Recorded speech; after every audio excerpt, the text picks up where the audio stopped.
Hello दोस्तों, नमस्कार। स्वागत है आपका सक्सेस इन हिंदी एकेडमी में। देखिए दोस्तों, आज की हमारी वीडियो का विषय रहेगा, नंबर 1 तो रहेगा कि क्या हिंदी का स्क्रीनिंग पेपर नहीं होगा या लगातार यानी सीधा आपका लिखित पेपर होगा, या फिर जो डीएसएल और एससी का जो चला हुआ है, आरक्षण का जो विवाद चला हुआ है, क्या ये भर्ती दोबारा से निकाली जाएगी। तो इन सब पर हम चर्चा करेंगे, इसलिए वीडियो में शुरू से लेकर अंत तक अवश्य बने रहे। तो देखो, यहाँ जो आपकी एचपीएससी असिस्टेंट प्रोफेसर यानी हरियाणा असिस्टेंट प्रोफेसर की जो भर्ती है, ये 2424 पदों पर निकाली गई है। तो इसमें लिखा गया था कि चार गुना यानी 4 गुना से कम अभ्यर्थी रहते हैं। मान लीजिए जितनी पोस्ट है उससे यानी 139 जैसे हिंदी की है, इससे 4 गुना अगर ज़्यादा रहते हैं तो ही हम क्या स्क्रीनिंग पेपर लेंगे, नहीं तो नहीं लेंगे। अब क्या है, एचपीएससी पीजीटी की मैं बात करूं, कई मामले जैसे संस्कृत का रहा है और भी मामले ऐसे रहे हैं, कुछ सब्जेक्ट और भी हैं जिनमें सीधा लिखित पेपर ले लिया गया और काफी अभ्यर्थियों ने इस पर आवाज उठाई। तो अब इस नोटिफिकेशन में ये लिखा है कि 4 गुना, अब तक 4 गुना से कम होते थे तो ही लिखित पेपर लिया जाता था, लेकिन अब क्या है, अब क्या चाहे तो यानी आयोग चाहे तो, एचपीएससी चाहे तो सीधा पेपर लिखित पेपर भी ले सकती है। ठीक है, ये दिखा है, पढ़ लेना लिखित। अब आपके मन में सवाल ये है, क्या हिंदी का सीधा लिखित पेपर हो सकता है?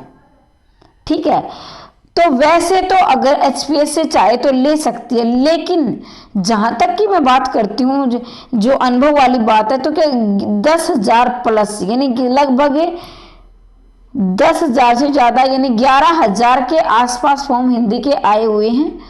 तो हिंदी वाले, मुझे नहीं लगता कि हिंदी का पेपर सीधा लिखित होगा, इसका पहले स्क्रीनिंग पेपर ही होगा, यानी पहले स्क्रीनिंग पेपर होगा। क्योंकि देखो, थोड़े बहुत ज़्यादा है, जैसे मान लीजिए आगे तो मान लीजिए कि 6 गुना है या 5 गुना है तो हो सकता है ले भी ले, लेकिन हिंदी के तो इतने भरमार फॉर्म भरे गए हैं, तो इसमें तो क्या आयोग भी बचना चाहेगा। ठीक है, आयोग भी चाहेगा कि हमें स्क्रीनिंग पेपर ले लेना चाहिए, लेकिन इससे आगे अगर जो भी आगे पेपर होंगे तो पूरी संभावना जताई जा रही है कि आगे स्क्रीनिंग क्या है, आयोग खत्म करेगा, एचपीएससी खत्म करेगी, इसके बाद लिखित पेपर ही सीधे होंगे। लेकिन अब की बार की अगर मैं बात करूं तो अब की बार बहुत ज्यादा फॉर्म आए हुए हैं, काफी समय के बाद भर्ती आई है, तो जहां तक बात है इसमें सीधा लिखित ही होगा। तो आप अपने स्क्रीनिंग की तैयारी करते रहे, थोड़े बहुत आप लिखित पेपर की तैयारी भी कर सकते हैं। अब हम बात करते हैं क्या है, भर्ती की जो डीएसएल है, एससी है, उनमें कौन कौन सी कैटेगरी है और किन किन ने इस पर विवाद उठाया हुआ है। मैं एक न्यूज दिखाती हूँ आपको, देखिए। तो ये न्यूज है, ठीक है, ये अभी क्या है, ऐसे इसमें किसी ने भेजा है, डेट इसमें नहीं दी है, लेकिन यहां से हम देखेंगे वंचित अनुसूचित जाति की आबादी 52% है, यानी 52% हम बात करें तो वंचित है। तो अब वंचित है, एक अभ्यर्थी का मेरे पास फोन मैसेज आया था, एक नहीं बल्कि 2 का, मैम ये डीएसएल और एससी क्या है, तो एससी वो और इनके 2 भाग बांटे गए हैं, जिसमें से पहले जो आगे बढ़ चुकी हैं यानी जो अच्छी लाइफ जी रहे हैं, काफी सरकारी नौकरी प्राप्त कर चुके हैं, कुछ ऐसी हैं जो पिछड़ी हुई हैं। तो वंचित में आप देखेंगे हरियाणा में हुआ है, अब तक ये हरियाणा में हुआ है, बाहर अभी नहीं हुआ, उसके बाद महाराष्ट्र में एक संभावना जताई जा रही है, लेकिन अब हरियाणा में लागू हो गया है। अनुसूचित जाति आबादी करीब 64 लाख है, यानी अनुसूचित की जाति 64 लाख है, जिसमें से वंचित की 52% है। इसमें से देखेंगे आप 33 लाख यानी 52%, अनुसूचित जाति करीब है यानी 33.5 लाख है, लगभग 33.5 लाख है, जिनमें से देखें अन्य अनुसूचित जाति की आबादी 52 यानी माफ कीजिए 30.5 लाख वंचित अनुसूचित जाति है। यानी जो वंचित है ना, जो पिछड़ी है, उनमें से भी पिछड़ी है, यानी एससी में भी पिछड़ी हुई है, उनमें से 36 जातियां हैं, जिसमें से देखेंगे आप धर्मी है, वाल्मीकि है, बंगाली चूड़ा धानक है, ओड है, बाजीगर मजहबी ये, सिख है, थोरी तूरी कोरी फरेरा है, सिख फासी बटवाल बरवाल है, बोरिया बावरिया है, मेघवाल है, खटिक है, और ये कबीरपंथी, जुलाह है, संसी है, तो ये सारी जातियां हैं। तो आप इन्हें देख लेंगे इसमें क्या है। और ये 36 जातियां यहाँ लिखी गई है, तो ये इसमें आते हैं। इनके दो मैंने एक वीडियो और बना रखी है जो वंचित और अलग अलग बांटी गई है, तो ये तो टोटल 36 दी गई है, ठीक है। इसके अलावा मैंने एक वीडियो स्पेशल बना रखी है जो DSL और SC के बांटे गए हैं। तो मेरे कहने का मतलब ये है, अब ये देखो, आप ध्यान से देखो, हाल ही में हरियाणा लोक सेवा HPSC कॉलेज कैडर की भर्ती निकाली थी, लेकिन इसमें वर्गीकरण का फैसला नहीं किया गया था। ऐसे में अभ्यर्थियों ने आपत्ति जताई है और वर्गीकरण करके पदों को दोबारा विज्ञापित करने की मांग उठाई है। अब संभव है HPSC दोबारा वर्गीकरण इन पदों को विज्ञापित कर सके। दूसरी ओर हरियाणा कर्मचारी चयन आयोग नई भर्तियों को पदों को आरक्षित करते ही भर्ती निकालेगा। मतलब है कि संभावना जताई जा रही है कि क्या पता इसमें HPSC दोबारा से इसको निकाले। लेकिन आपकी क्या राय है, क्या ये भर्ती समय पर यानी जो निकाली गई उसी तरह संपूर्ण कर दी जाए या फिर अलग अलग बांट दी जाए? क्योंकि अगर मैं अपनी राय देती हूँ तो मेरे पास ऐसे ऐसे कमेंट आते हैं, इनको ये नहीं पता। ये एक परवरिश की मैं बात करती हूँ कि परिवार में ये नहीं सिखाया जाता, आप इतने पढ़े लिखे हो, किस लेवल पर बात करते हो, क्या ये इस कैटेगरी में आने वाले इंसान नहीं है? तो मेरी वीडियो हर कैटेगरी के अभ्यर्थी देखते हैं और मैं हर एक को इंसान मानती हूँ। हर एक का कानूनी दायरा है और हर एक संविधान में रहकर जो भी चीज कार्य होती है तो भर्ती नहीं अटकेगी। लेकिन आपकी क्या राय है, क्या ये भर्ती निरंतर ऐसे ही चलनी चाहिए? वैसे तो मेरी ये राय है कि ये भर्ती समय पर पूरी हो जानी चाहिए, कोर्ट केस में नहीं उलझनी चाहिए। लेकिन काफी अभ्यर्थियों का नुकसान हुआ क्योंकि इसमें मैं चाहती हूँ कि भर्ती समय पर पूरी हो जाए, चाहे जैसे भी हो जाए, जैसे निकालिए। अब आपकी क्या राय, आप बताएंगे। अगर आपको असिस्टेंट प्रोफेसर की तैयारी करनी है तो सिर्फ और सिर्फ 999 रुपए, यानी मात्र और मात्र 999 रुपए का बैच है, जिसमें आपकी स्क्रीनिंग, सब्जेक्टिव और इंटरव्यू तमाम की तैयारी हो जाएगी और मात्र 999 रुपए में। और अगर आपको ये चाहिए PDF तो 90 68 68 49 54 पर संदेश भेजकर आप PDF प्राप्त कर सकते हैं। PDF 0 से 100 तक रहेगी। जब लिखित पेपर होगा तो लिखित पेपर के भी नोट्स दिए जाएंगे। तो ये है आज की खबर, तैयारी आप करते रहें।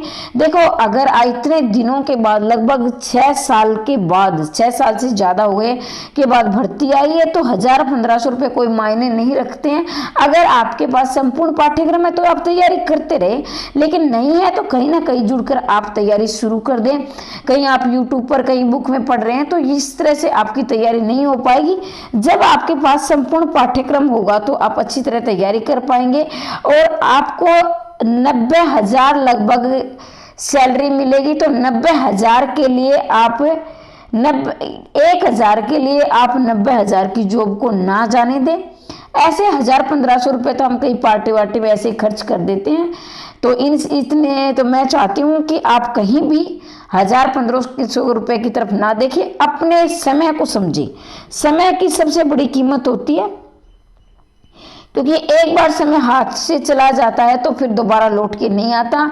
उम्र भी सबकी लगभग ऐसी हो गई है, सबकी शादी हो चुकी है, बच्चे हो चुके हैं, तो बार बार तैयारी नहीं होती है क्योंकि हमारी परिस्थितियां ऐसी होती है। जो मध्यम वर्गीय परिवार होते हैं तो कुछ पारिवारिक जिम्मेवारियां आ जाती हैं, कुछ उम्र का भी होता है कि उम्र भी बढ़ जाती है और भर्तियां भी नहीं आती है। तो कहीं से जुड़कर कहीं से भी आप अपनी तैयारी करें और चयन लेने का भरपूर पूरी कोशिश करें, ठीक है। तो अगर आपको चाहिए PDF तो इस पर 90 68 68 49 54 पर संदेश भेजकर PDF प्राप्त कर सकते हैं।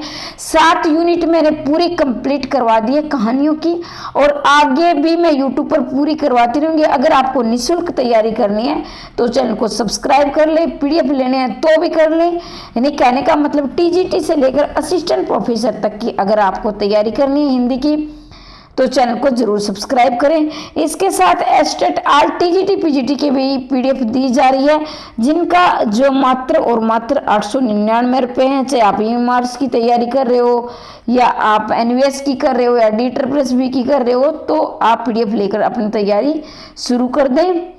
क्योंकि जो हमें क्या है, यूट्यूब सिर्फ यूट्यूब क्या तैयारी का हमारे एक माध्यम है। जैसे मैं भी तैयारी करती हूँ भाई, 100% नहीं हो पाती है। ठीक है, हमारे यूट्यूब 40 से 50% मदद कर देता है, लेकिन 100 के 100 जो हमारे जो चयन के लिए हमें जो चाहिए उतनी तैयारी हमारे यूट्यूब से नहीं हो पाती। तो कहीं से जुड़कर अपनी तैयारी शुरू कर दे ताकि निरंतरता बनी रहे। एस्टेट की जो तैयारी कर रहे हैं तो एस्टेट की मैं प्रीवियस ईयर करवा रही हूँ, जिसमें आपके एपीजीटी के शुरू हो चुके हैं, इसके बाद टीजीटी के करवाऊंगी। ठीक है, और अभी यूजीसी नेट और हरियाणा असिस्टेंट प्रोफेसर की 7 यूनिट कंप्लीट हो चुकी है और आगे भी हम जल्दी शुरू करने वाले हैं। तो वीडियो को ज़्यादा से ज़्यादा शेयर करें और चैनल को सब्सक्राइब करें और अपनी राय अवश्य दें। आपकी राय इसमें क्या रहेगी, क्या ये डीएसएल जो भी है डीएसएल एस की इनकी कैटेगरी वाइज करके या भर्ती निकालनी चाहिए दोबारा से, या फिर ऐसे ही चल देनी चाहिए, अपनी राय आप अवश्य लिखिए। मेरी तो यही राय है कि ये समय पर पूरी हो जाए, बस कोर्ट में ना अटके।